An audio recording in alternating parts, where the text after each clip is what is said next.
Hello, everyone. My name is Lionel Sandner, and I'll be your host this evening for our webinar presented by Pembroke Publishers. Before we get started, I would just like you to know that together we are representing communities from across Canada, and I invite you to reflect on the territory from which you're joining us today as I acknowledge that the traditional land where Pembroke Publishers' office is located in Toronto, Ontario. Pembroke Publishers' office is situated upon the traditional territories and ancestral lands of the Mississaugas of the Anishinaabe, the Haudenosaunee Confederacy, and the Wendat. We recognize the significant contributions of Indigenous peoples and seek a new relationship with First Nations, Métis, and Inuit peoples. Their enduring presence continues to enrich the vibrancy of all our communities.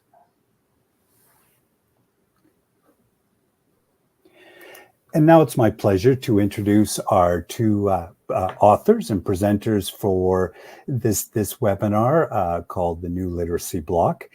You'll see them on my screen, and on my screen, at least in the top right-hand corner, is Nikki Town, and she is a literacy enthusiast, and how can you not love this? A self-proclaimed book nerd.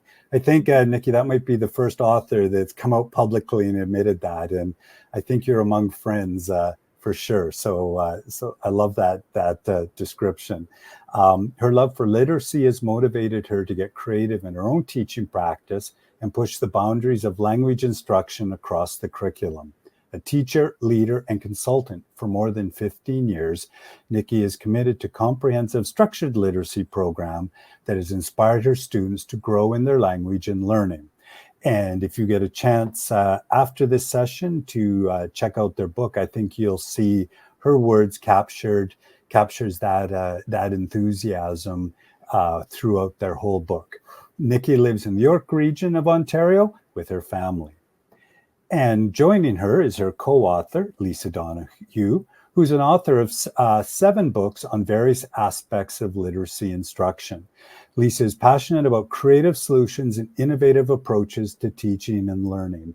And again, I think you're going to hear some of those today, and then you can dive a little bit deeper into the book in terms of how maybe they approach structured literacy in a very practical way. Lisa has been a teacher, author, consultant, and now administrator, and embraces a wide range of resources, including digital tools for collaborating with teachers to develop programs that foster student growth and achievement. She's a proud mom of 2 adult children and also lives in the York region with her husband and her beloved dog, Levi. So it's my pleasure to introduce both Nikki and Lisa, and I will pass it over to you for our session. Welcome. Thank you. Thanks so much, Lionel. Nikki and I are so pleased to introduce you to our book, The New Literacy Block, and it really is about how to make every minute count in your literacy instruction. Nikki, so our agenda today, we're going to talk about what does your literacy block look like? We're going to start with that little discussion. Then we're going to take a look at structured literacy. And then what does the science of reading tell us about what literacy needs to be? Then we'll take a look at how to build a structure that supports instruction in your classroom through an identity and affirming culturally responsive lens, and then a quick look at equitable assessment. Nikki, before we get started today, I think I will just tell a little story about how we met. Is that okay with you? Yes, that's okay. Well, Nikki and I met when she was a brand new first-year teacher, and she was so excited and nervous, and both of us were opening a new school together. And when I met Nikki, she had the most beautiful classroom. And I walked into her classroom and I said, "So Nikki, what does your literacy block look like?"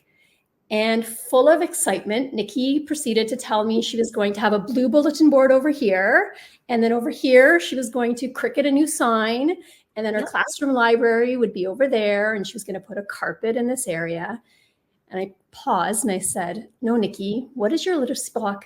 Not what does it look like? What does your instruction look like? How are you going to put together a literacy block that is purposeful and intentional and make sure that you have time for all of the things that we need to do in a literacy block?" Now, to defend myself, I had considered individual elements, like understanding. At the time it was balanced literacy. So how was I going to balance all of those siloed instructional models, and thinking about, okay, how am I going to look at reading and writing and media and oral, but again, all separately. I had considered read alouds. I had considered what was my product-based writing going to look like, what were my class discussions going to be about. But it was all little pieces. I will say, yes, it was very new and exciting to have a whole day that was all mine to be responsible for, and really wondering why I was given a class. Well, whoever hired you proved that that was a great decision, because Nikki and I ended up working together for 6 years. And during those 6 years, I went from being Nikki's mentor to being her partner and her friend. After those 6 years, we went our separate ways, and Nikki has now moved on to being a consultant, a literacy consultant, and doing amazing things. And I am now an administrator. And we got together about this time last year, and we really had a conversation about emerging needs in the system. And both of us constantly get asked the question, what does your literacy block look like? How do we fit everything in? How do we put everything together in 100 minutes of instruction every day? So Nikki and I decided that this was the driving question that we needed to address. And we committed the last year of our life to putting this book together so that we could share this resource with you. And really, it wasn't a resource that we anticipated writing, but the need was there, and we were so passionate about getting these pieces put together that it just worked. So we want to start with sort of talking a little bit about how we move from balanced to a structured literacy approach. And so I think it's important to know that structured literacy is an approach to instruction where teachers intentionally structure those important literacy skills and concepts, as well as that sequence of the instruction to meet all of the needs of the various students in their class. And then, as much as possible, carefully guiding their literacy learning and their progress. So it's really a shift from moving from that guided and whole class to more small group instruction, but it's still systematic and explicit. And so then a big question often from teachers comes like, well, so do I disregard everything that I was doing before? Does that mean that when I learn about the science of reading, I declare everything else no longer relevant? And I think it's really important for us as educators to recognize that I don't think that has to be true. I believe that as educators, we are always working towards better practices, evolving along with our profession.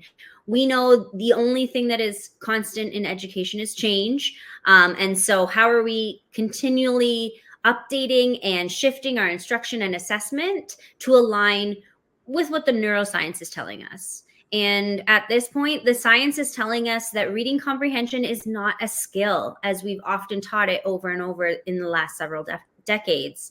Rather, it's an outcome of several skills and strategies that readers use with increasing automaticity and greater strategic awareness in order to be able to understand and read text. And then we want to clarify that the science of reading is a body of evidence that supports all the work that we are doing, informs our practice, and provides us with the knowledge that we need in order to understand how children learn to read and engage with written language. And so then, of course, this science informs our instructional practices, such as utilizing structured literacy, so that they are adequately evidence-based in order to support that student achievement. I always like to start off a lot of my things that I do in my role as a consultant with an understanding that written language is a human invention. So our brains aren't naturally able to develop this ability to read and write and engage in written comprehension. And so therefore, we really need to build students' knowledge and skills in explicit and systematic ways in order to ensure that our instruction will legitimately stick to those neural pathways that we are rewiring for kids. So really thinking about that phrasing like scope and sequence. So aligning things in considering that integration of skills and the instructional sequence of those skills, while also considering the instructional strategies that we're employing. So a tiered approach to instruction, ensuring that we're providing the right interventions at the right time for the right students. Okay, so we're going to begin with just the simple view of reading. So this simple formula was presented by Go and Tumner in 1986.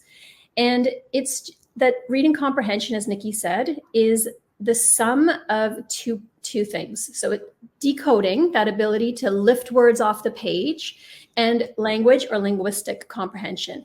And sometimes it's called linguistic comprehension because these skills are first introduced orally and can be developed through oral language. So for example, I can develop my vocabulary from speech, not only through reading and writing. So we begin with this simple view of reading.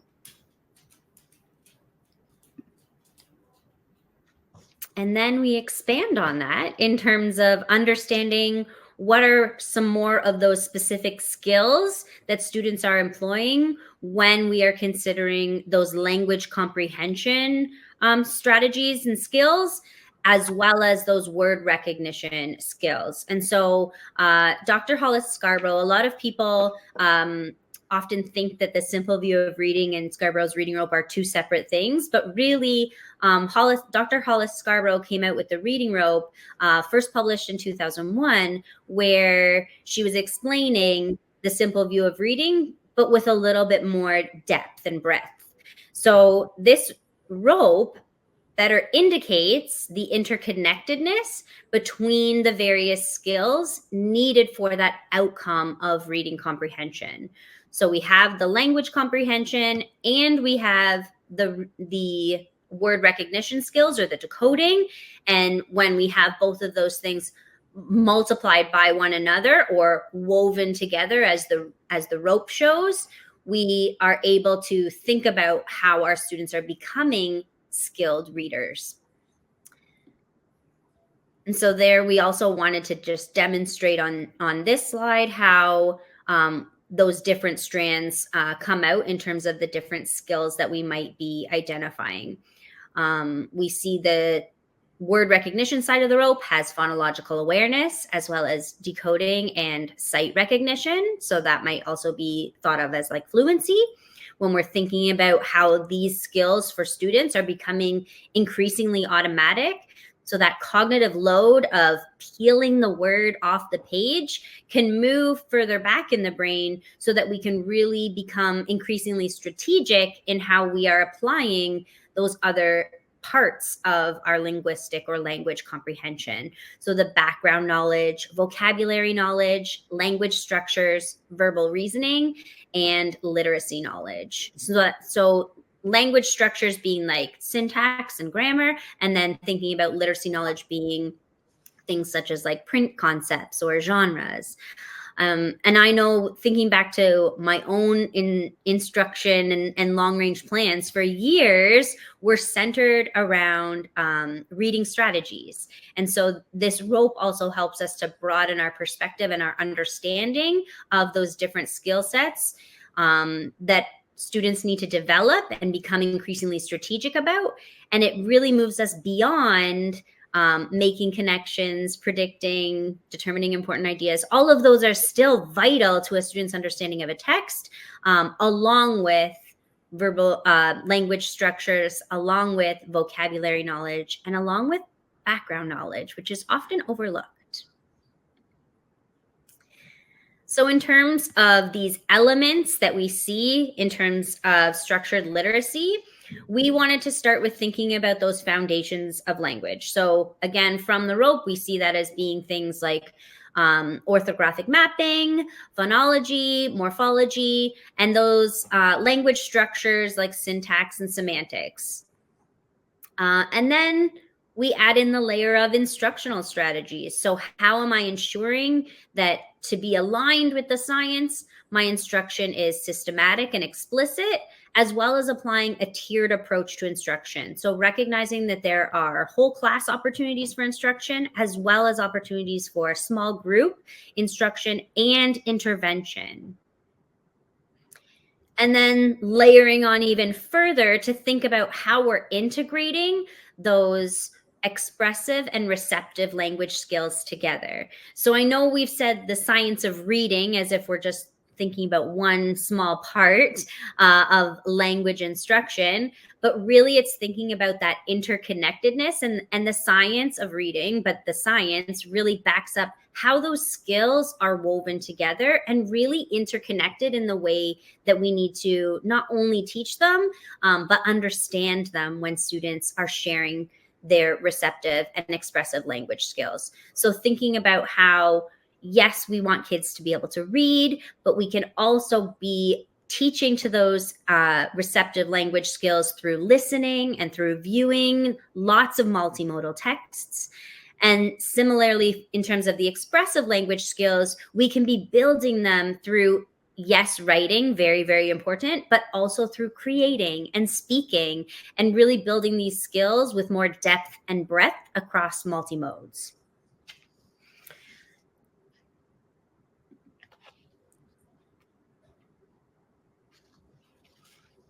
And then sorry. And then this is still me, sorry. And then also considering on top that lens of identity affirming and culturally responsive pedagogy. Really ensuring that all of these practices that we're doing are grounded and being seen through this lens in order to be able to provide that voice, choice, and agency for our students. So utilizing universal design for learning, as well as thinking about the representation of diverse identities and perspectives throughout our instruction. And then also intentionally building in that removal of barriers. So how am I, through my instructional strategies and my foundations of language, as well as my integration of skills, recognizing that there are some barriers for some students that we need to move out of the way in order for them to be able to see success. Okay, so this brings us back to our core question, which is, how do we fit it all in?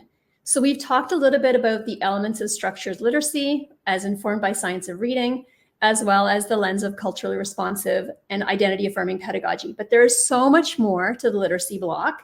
And to read a quote, as Nikki and I were putting this book together, we started thinking of all of the things that we need to do in a literacy block. And I'll just read you a quote. We need to target student engagement, foster autonomy, promote higher order thinking, build in opportunities for accountable talk, make meaningful connections to other content areas and the world around us, while also working to help raise global citizens who see the world as an interconnected place and understand that their classrooms may have walls but not boundaries. At the same time, we need to continue to help students connect, collaborate, create, communicate, both face-to-face and through the use of digital tools. We need to use rather than teach technology and simultaneously build on the solid foundations of reading, writing, listening, speaking, viewing, and creating. Moreover, we need to teach students to evaluate, integrate, and consolidate. The only thing that remains the same is that we need to do this in 100 minutes a day, 500 minutes a week, for a total of 8 hours and 20 minutes of literacy instruction every week. How is it possible to structure a literacy block to find time to address all of the components of literacy that are being demanded? How can we reasonably target such a vast array of learning? And that was the job that Nikki and I tackled. So in order to do all of this, we hope that we are going to present you with a structure. It is a framework, a scaffold upon which you can hang all of these various elements of literacy as you tie everything together for students in an intentional, purposeful way in order to support their learning. The key to forming a framework for literacy block that can effectively meet all of the requirements of a comprehensive literacy program is to divide the block into smaller blocks of time. Within these blocks of time, a tiered approach to instruction and assessment is manageable, providing the necessary support and accommodation that enables teachers to remove the barriers and allow students to thrive. So we bring you the meat of our work, which is the structure that we'd like to share with you. So Nikki, can you walk us through the structure? Absolutely. So we did end up presenting two different models of our structure in the book, but both of which start with 2 blocks of time built into your 100-minute literacy block for that whole class instruction. So for that tier 1 approach to instruction, where we are providing time for students to engage with us in whole class learning. We specifically targeted doing 2 of those blocks of time so we could think about building composition as well as comprehension skills. We know that they are intertwined, but oftentimes too, there are some key mini lessons or lessons that we want to target within those specific skills. So separating them into 2 blocks of time helped to sort of bookend some of the work that you're going to be able to do with students and some of the work that they're going to be able to do on their own. And so then in a 4-block model, so that's one of the models we presented, you see that that whole class instruction is there, followed immediately by that purposeful practice time. So that time is provided to students in order for them to be able to apply and practice with purpose all of the things that you've gone over in your whole class instruction. So here we have that then valuable time when students are working independently that allows for that tier 2 and tier 3 supportive instruction to happen and intervention for those students that need that explicit removal of barriers. So thinking about how we can block out that time and really target and create a routine for our students where they can thrive and see themselves functioning. In our opposite model, or another model, I suppose, that we presented in the 3-block model, we see again, starting with that same 2 blocks of whole class instruction, but rather taking that purposeful practice time and putting it in between those bookends of whole class instruction. So the timing is the same. We have 25 minutes for whole class instruction for both of those blocks. But instead of doing 2 20-minute blocks of purposeful practice time, we're putting that together as 40 minutes all in one.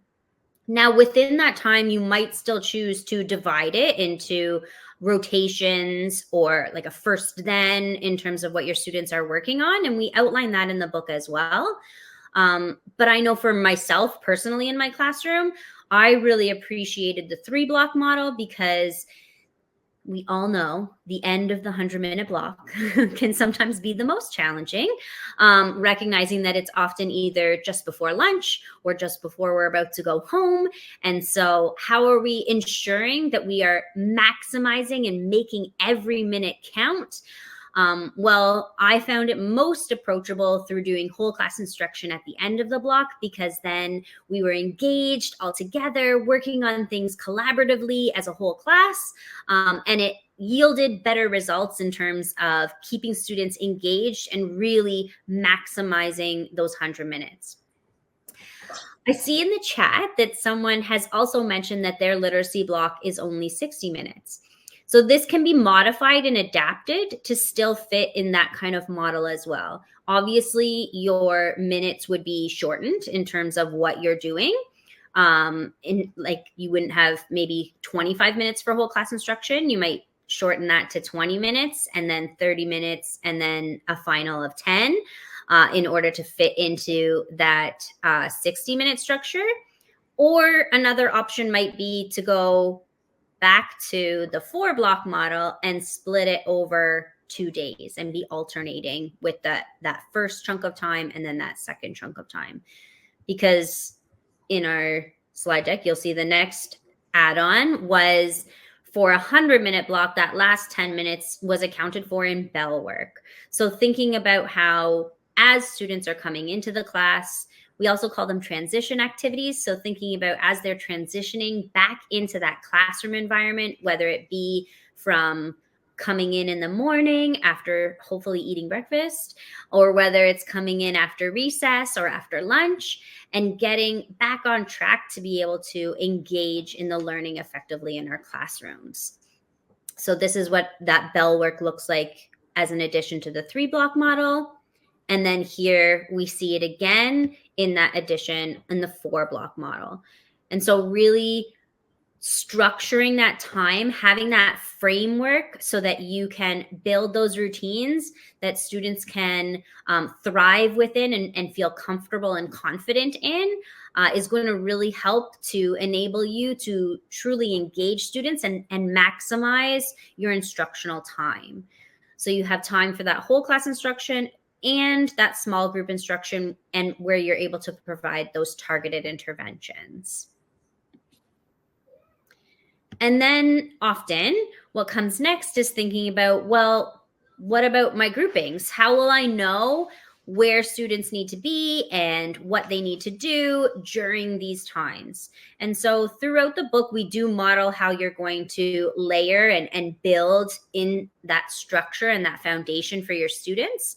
But we also take time at the end to think very clearly about those intentional groupings. And so specifically, we separated the two sort of ideas of who am I working with for purposeful practice and who am I working with in terms of small group instructional clusters or groupings. So they have two very distinct purposes. When I'm thinking about purposeful practice, I want those groups to be mixed ability, to be heterogeneous in terms of having lots of kids coming together and able to practice those self-regulation skills, those collaboration skills, all of those things that we think about when we think about the learning skills or transferable skills that our students are applying to their learning. And so who are they going to work well to do those things with when they are having to do that independent, purposeful practice so that I can stay focused as the teacher on my intervention and not managing the chaos? And then thinking about small group intentional clusters, we've deliberately taken the teacher out of what that purposeful practice time structure could look like. We've provided in the text routine cards and things that you can plan with students in order to be able to have them intentionally engaged in that purposeful practice. But we've taken ourselves out of that. So there is no work with teacher in our routine cards anymore, because then I can create small group instructional clusters that are much more flexible in terms of who am I meeting with. And once they've moved on from what that small group instruction is targeted towards, I no longer need to bring them into my group. And I don't need to rearrange my entire framework and routine just because I'm switching one child out of a particular instructional grouping. So in organizing the framework in the way that we did, we've set up these two different types of intentional groupings so that you're better able to manage the planning and organization of the structure while also thinking about how you can best target your instruction to meet the needs of every student in your class. Okay, thanks, Nikki. So I think one of the biggest challenges for teachers sometimes is how to make sure that students are authentically engaged in meaningful tasks so that you have that time to do that intervention work with small groups. So in the book, we walk through, I think there's 9 different purposeful practice activities that kids can work on for the purpose of engaging in authentic learning, building their skills, practicing their work, making sure that it's authentic and engaging and relevant to them. And there's also a sequence of intentionality with some of these tasks that we've put in there. It also talks about building their stamina, and there's part of the intentional sequence are feedback loops, so that the sequence of tasks that kids do build on each other to get feedback from and with each other. So taking a look at some of the ones that we suggest and to start building, we look at starting with independent reading. And this is just building stamina with kids about independent reading, engaging with texts independently, practicing their decoding and comprehension skills. A second purposeful practice task they can engage in is responding to texts. So taking time to reflect on their texts and share their thinking. We want to include time for them to work collaboratively. So a nice foundational piece is pair sharing or brainstorming. And this is a nice way for kids to work with a partner to start brainstorming some of the ideas and start talking through some of their ideas before they begin their composition. And this provides an opportunity to have some feedback and before they immediately begin their work. And the other kind of foundational piece around purposeful practice time is independent composing. So this could be writing, but it could be creating in any form of media. So this is kids taking time to try out what they've been learning in their whole class, composition time, and communicate their ideas by composing different types of texts or media. From there, we can layer on some other tasks. And this is when we start thinking about word skills. So we can include some word skills time for kids as purposeful practice time. And remember that these are things that we're going to introduce in that whole class instruction time so that kids are familiar with the expectations, the routines, so that when they come to do these things individually and independently, they've already built proficiency and competence with these things so that they're able to engage with them in an intentional, purposeful way. So we can look at word skills, which is time for them to practice some new words. They're embedding, they're encoding and decoding skills, learning about authentic vocabulary, working with words in meaningful ways to allow them to transfer their use of morphology and spelling patterns in new writing. We want to include partner reading. So pairing students together, working collaboratively to read a text, taking turns and talking to each other, giving feedback about the text that they're reading. And again, pair sharing. So time to share with a partner, things that they've learned or they've tried. And the last two pieces that we include as purposeful practice tasks are transcription practice. So time for kids to build some of that automaticity around writing processes, whether it's keyboarding or writing, so that it takes some of that cognitive energy off of their thinking so that when they're creating, they can actually do some of these things a little bit more automatically. They can devote some of that cognitive energy to creating ideas and brainstorming. And probably my favorite time, Nikki, I'm sure it was yours too, was tech time. So finding a way, and coming out of COVID, we know that kids are pretty proficient on computers, but I'm also seeing a lot of misuse with computers and kids just playing on computers without it being intentional and purposeful.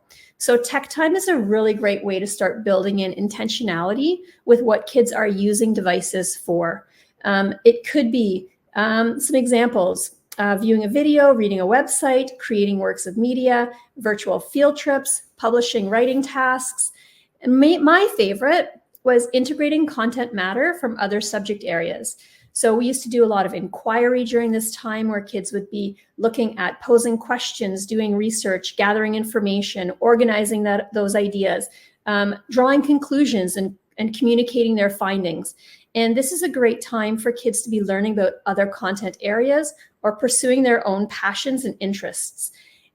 The literacy time is so open-ended. Kids can read and write about anything. So you can leverage all of their expertise from other subject areas to build engagement during this time.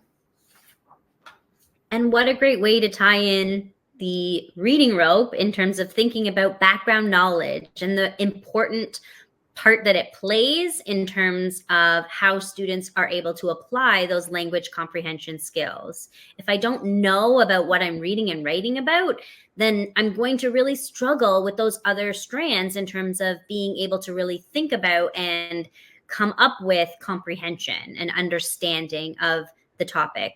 So really leveraging that and building that on that background knowledge that we know students have because of our other curriculum instruction is really, really powerful. Okay, so now that we have most of our class engaged in intentional, purposeful practice, they are working independently or with a partner. They understand what their responsibilities are and the expectations of the classroom, and they are engaged in something that is meaningful and authentic to them. That means that we now have the opportunity to pull small groups and work with them for some of that tiered intervention. And what might that look like? As Nikki said, these are flexible groupings. So I may pull one student who might just need a check-in to get started on their work, or I may pull a small group of students who need a little bit more of support in a specific area. And I could be working with these small groups on some decoding or encoding work. I could be working on fluency, so doing some reading together. I could be working on building some background knowledge. So what facts or concepts or curriculum content are we including in our literacy time? I could be working on building their vocabulary. I could be looking at language structures, so syntax and semantics. I could be looking at text structures, so different forms or patterns or organization. Talking to kids about critical thinking, especially in writing and researching. We are in the world of AI where kids are needing to be more critical thinkers than ever. So thinking about what they are encountering. Is it real? Is it authentic? Is it a reliable, viable source?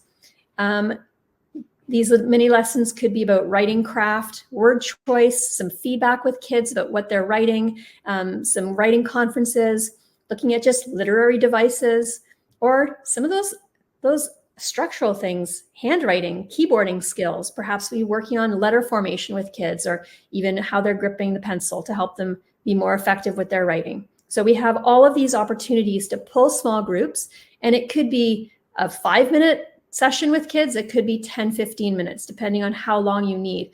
But this is the flexibility of the framework. Once we have those independent, purposeful practice routines in place, we can then pull kids in various flexible groupings every day to meet with them to help build their individual skills.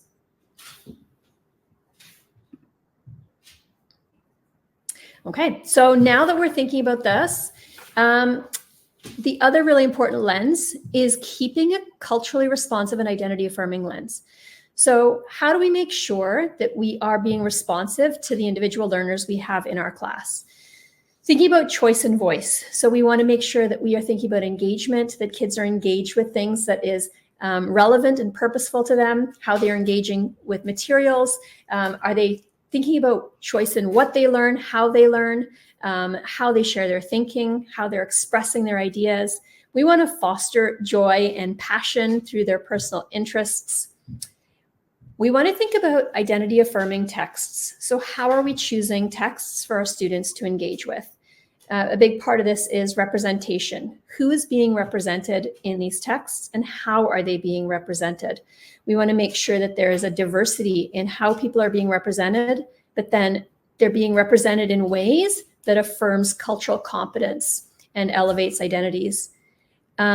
When I think about identity affirming texts, I also think a lot about authorship. Is who has written the text and do they have the right to speak from that perspective? Are they impersonating another identity or culture, or do they have the authentic background and experience to be able to write from that lens? And finally, want to think about equitable access. So we always want to hold high expectations for our students. We want to think about not yet, they're not there yet, but we are continuing to build their skills on a continuum of learning and always have an asset-based lens. Every kid comes to school wanting to do their best, wanting to be our best. As instructors, we want to do our best and be our best every day. And if somebody's not understanding something, it's certainly not because they're not trying hard enough. So we want to always look at all of our kids with an asset-based lens and think about different ways to support their learning to help meet their needs. Which moves us forward into a consideration of assessment. So if we are moving forward with equitable access and holding those high expectations for all students and really thinking about all of our work through an asset-based lens, then it's also our job to think about how we are centering students in the involvement of that creation of the assessment for and as learning. So when we center them, students become self-reflective, self-monitoring learners who can assume more responsibility for their learning and be fully engaged in what's happening. They are able to articulate their learning better and use assessment as a tool to continue to learn, rather than just limiting that assessment process to the final summative evaluation. We know that the assessment cycle closes, when that evaluation, when that mark is put on a product of some kind. There isn't necessarily a lot more learning happening after that in terms of that one specific subject thinking about, because they're done. It's evaluated. That's what I got. That's the end. We're moving on to the next. And so really thinking about how we are leveraging success criteria and thinking about bringing students into and planning with them with the end in mind, we can really have a clear understanding of expectations and learning outcomes, and our students can as well. I think it's important to remember that as educators, we need to be better equipped to ensure that our practices are equitable, flexible, and responsive, and really thinking about that in terms of the students that are in front of us today.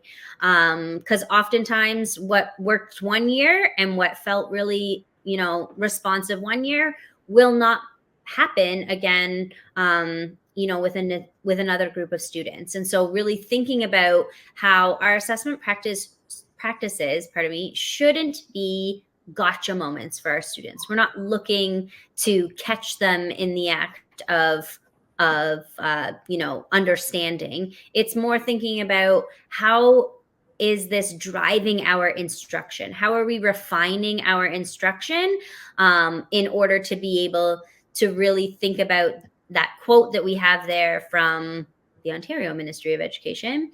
The primary purpose of assessment and evaluation is to improve student learning. And so how are we ensuring that that process is moving us forward in an equitable, flexible, and responsive way? So finishing us off, thinking about our last sort of summation. Once routines are established, we really need to think about how they continue to grow and develop and to respond to the interests and needs of the multiplicity of students that will be in our classroom at any given time. While routines are necessary for getting through and getting things started, the simple establishment of them isn't enough. It's not sufficient to just keep it going. We need to think about how our routines need maintenance. They need to be revisited, tweaked, strengthened. They must reflect the needs and the interests of the participants and include opportunities for them to express their choice and hear their voice reflected in their learning. As we said earlier in the presentation, the only constant with education is change. And so really thinking that this common observation reflects the need for us as educators to be flexible in the ever-evolving field of education. We need to be able to adapt to new technologies. As Lisa mentioned, AI is here and it's not going anywhere. Pedagogical approaches and societal shifts, along with staying up to date with that continual scientific advancements that lead us to better and more thorough evidence-based research.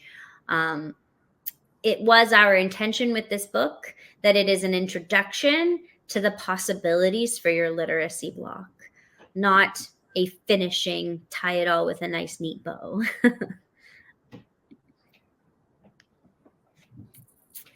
And then we wanted to provide some time for questions.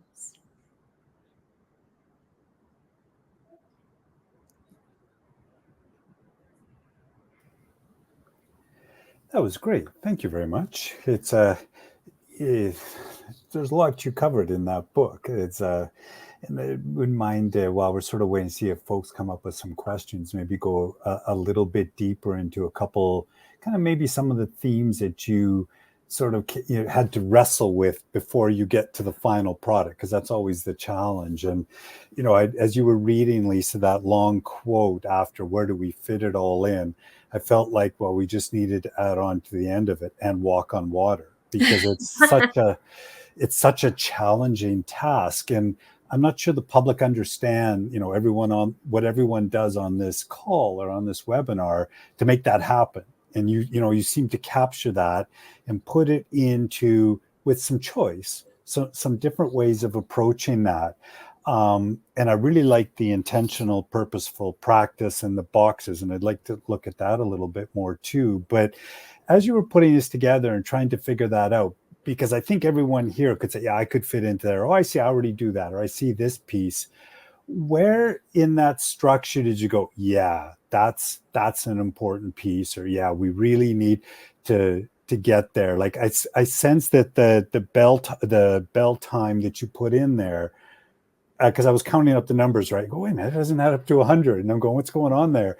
And then all of a sudden, oh yeah, no, that's really important. In fact, it's in both sections. So to me, that seemed like an example of that. But did you sort of, as you're going through it, saying, even for someone that's been doing this for 30 years, that go, oh, that's actually a really good point.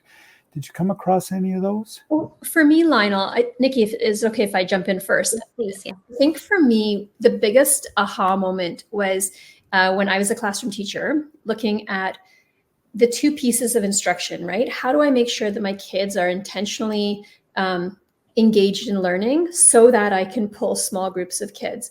And I remember standing, looking at my planning board, thinking, but there's no intentionality between the sequence in the order in which kids are doing things. They're just doing 5 random things so that they're busy, but it's not building on their skills in an intentional way. So for us, that was a piece that Nikki and I both built when we first started working together, was the intentionality between the sequences of the purposeful practice. So in the book, we actually talk about 2 different sequences. So one for composition and one for comprehension, so that even though the kids are working independent of the teacher, the sequence with which they do those activities builds on each other so that they're engaging in independent work, collaborative work, and engaging in that feedback loop so that they can build on that cycle of learning, even in the absence of the teacher.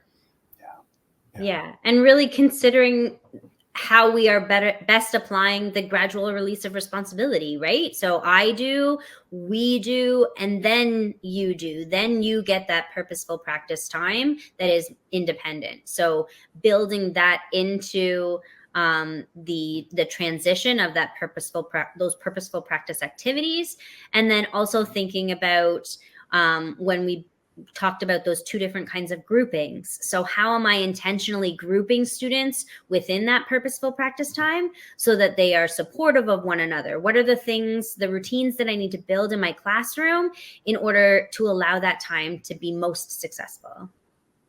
It's interesting in there because at the sort of on the front of your presentation, and I thought you did a really good job of weaving in what, in many provinces, this controversial science of reading, and and you found a really nice place, because in education we seem to go out to the edges, but the answer is always somewhere in the middle, and in that gray area there. But you used, and then just there using the word intentionality. There seems to be like there's some teacher words that is not necessary to pass on to the kids, but it's more about, this needs to be part of my practice. Because that Lisa, you were saying, I could see, let's just set up some stations, and then it looks like everyone's doing something. Oh, good, we're all working away, but there's not necessarily an intentionality to keeping them busy. Whereas I think what you're saying is that is a really important teacher word when you're going through those 9 blocks and trying to figure out, okay, what am I going to do with this group and that group? Did I get that right?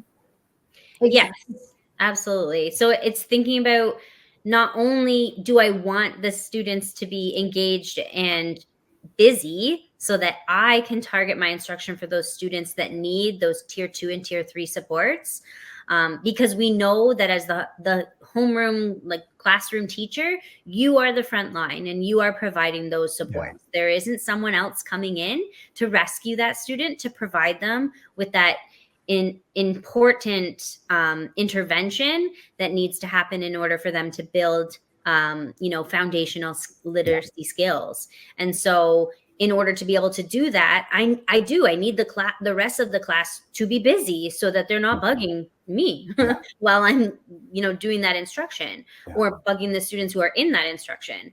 But then also thinking about, well, I don't just want them to be busy. I only have 100 minutes a day, or even less. Some of our friends in the chat shared they have only 60 minutes in a literacy block. So I only have so much time.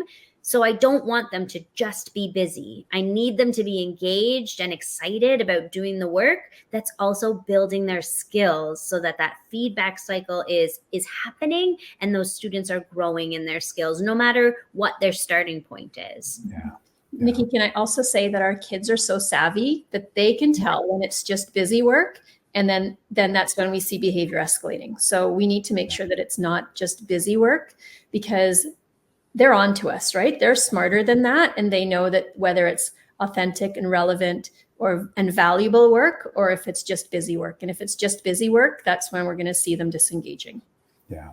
Yeah. It's almost feels like the title of your book should have been The New Intentional Literacy Block, right? Like, I think it's that important. So, and it seems like in having those, especially in the purposeful practice, having those 9 blocks gives you some nice tools to talk to parents about, because you're not getting to that big definition that you talked about before. It's like, how is little Lionel doing in your class, and having those 9 blocks of which, he's been doing things with. That seems like a really rich conversation about giving the parents a sense of where is my child in this process. I think it really helps with the asset-based lens as well. Like when we think about applying universal design for learning, and how are we helping our students to have different modes of engagement, to have different access to materials, when we're able to do all of those things, then it is, as you said, a lot easier to build that relationship with families and that reciprocal communication in order to be able to talk about the things that their child can do and the things that they're working towards. Yeah, no, exactly. We have a question in the chat, but just one final thing about that purposeful practice. Are all those blocks equal? Like, they're all the same size in the diagram, but I didn't get the sense, the way you were explaining it, that I should be thinking, oh, I want to try to balance that out equally. So sometimes we just provide them as a choice for kids, and they can move from one to the other. Initially, we said that the tech time, we would give them the entire time, because sometimes it just takes longer for them to get their computer, get logged in, get settled in, and find the work that they need to be starting on. So that is typically a longer block of time. So those are also flexible lengths of time. Yeah. Yeah, perfect. Good. But our tower looked pretty when they were all even. They did, right? There's something about that. You need that. So Desiree has a really good question here around, do you have any recommended assessments you would use for progress monitoring and to help create meaningful small groups during the literacy blocks? If you don't mind, Lisa, I can take this.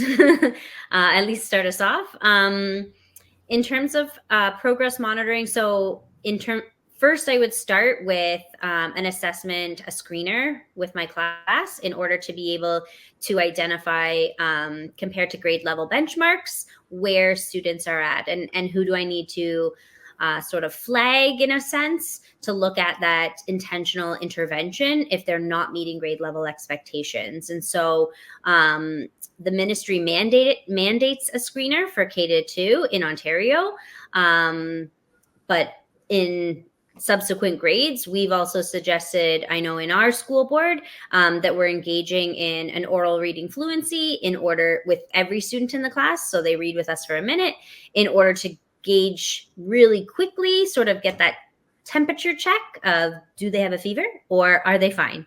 And so that would be a place that I would certainly start in terms of gauging where students are at, and to start creating some of those purposeful, or sort of those intentional group instructional clusters for groupings. And then thinking about what other diagnostic assessments you might be engaging in order to look at specific decoding skills, if you're targeting decoding skills. An ORF will give you a gist of where they're at in terms of the language comprehension side of the rope, and in terms of fluency. But if you're really looking to target some of those decoding skills, then you'll need to go further into doing a reading diagnostic or a decoding diagnostic. There are lots available out there in terms of what's available. I would definitely start at the school board level and ask what your board has reviewed and determined is appropriate in your region. I know lots of people use the core phonics survey, or there's the quick phonics survey online. And Really Great Reading is another really great website that you can download free different versions of decoding diagnostics from there as well. So that's usually where I started in terms of those groupings. And then as I collected more assessment for learning data from my students through observations and conversations, then I was able to think about things outside of just targeting reading with what I was doing in small group instruction, as well as in that purposeful practice. I hope that answers your question. That's great. Good. Thank you. Maybe I'll just take a moment here to do a couple Pembroke logistics and then hand it over to the both of you to close us out for the evening. So folks, just a quick reminder that in the next 24 hours, you'll be getting an email with a link to the recording of this particular session. And then you can share that with your colleagues, or however you want to return to it. If you're looking for information, that will be there. And we also are happy to have a coupon for you for $5 off your next purchase of a Pembroke resource. And there should be on your screen, there's popped up a link, and you just pick your book. It should take you right to Lisa and Nikki's book, and you can have a look at other resources that Pembroke offers. And just when you go to the checkout, make sure you use the code NLB25, and that'll put the $5 in there as well. And if you have any other questions in your email that you get from us, there's my link, my email. Just send me a note and I'll be happy to track anything down for you. So thanks for joining us, and I'll just pass it over to Lisa and Nikki to close us out. And I think we would just finish with saying thank you so much for joining us this evening. We hope that this has given you an overview of some of the tidbits that you could get excited about in our new literacy block. In recognizing that there are lots of really, really awesome things happening in classrooms all across Canada, and we really just wanted to emphasize how we could maximize those really great things that are happening and make every minute of the literacy block count for our students. That's great. So thanks again, everyone. Have a good evening, and we'll see you next time in the new year. Take care.